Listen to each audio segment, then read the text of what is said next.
America सीधे Iran के साथ इंगेज था। ईरान की सीमा बलूचिस्तान से मिलती है जो पाकिस्तान का एक भाग है, और पाकिस्तान में यूएस को बेस की आवश्यकता थी, इसलिए ट्रंप ने पहली बार मुनीर को भोजन के लिए बुलाया।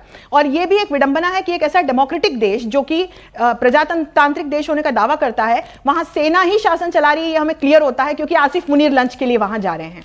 तो पहली बार का मुझे समझ में आता है क्योंकि उस समय की जियोपॉलिटिकल स्थिति ऐसी थी, लेकिन अब फिर मुनीर के गुणगान कर रहे हैं। तो जब हम इस दृष्टि से देखते हैं, यहां हमारे रीजनल सिक्योरिटी और रीजनल परिस्थितियां बहुत बदलेंगी। देखिए, अभी चीन के विदेश मंत्री भारत में थे जी, दोनों अब कजान टॉक के बाद लास्ट अक्टूबर से जब शी और हमारे माननीय प्रधानमंत्री की बात हुई थी, उसके बाद हम लोग डेमचोक और डेप्सांग से हम लोग डिसएंगेज होना शुरू हुए। ये पॉजिटिव सिग्नल है दोनों देशों के टेरिटोरियल डिस्प्यूट के बीच।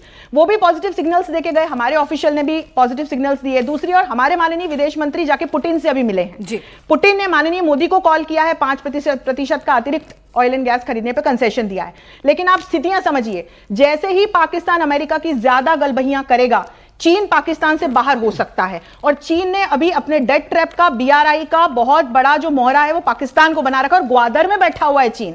अगर चीन यहां से बाहर होता है तो बहुत सारे जो डायनामिक्स हैं ग्लोबल पॉलिटिक्स के और हमारे रीजनल पॉलिटिक्स के, वो बदल जाएंगे पिनाज।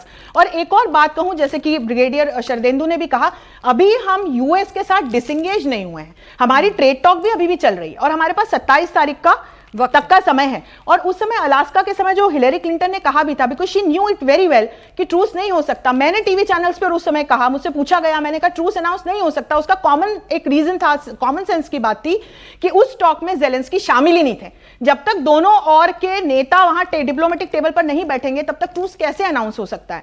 तो हिलेरी क्लिंटन ने कहा भी था कि मैं नॉमिनेट करूंगी ट्रंप को नोबेल पीस प्राइज के लिए अगर ट्रूस अनाउंस हो जाता है तो, लेकिन ऐसा नहीं हो पाया। उसके बाद ज़ेलेंस्की से उन्होंने पुतिन की भाषा में बात की, अब ज़ेलेंस्की पीछे हट गए हैं। तो देखिए, पूरा मामला उलझा हुआ है।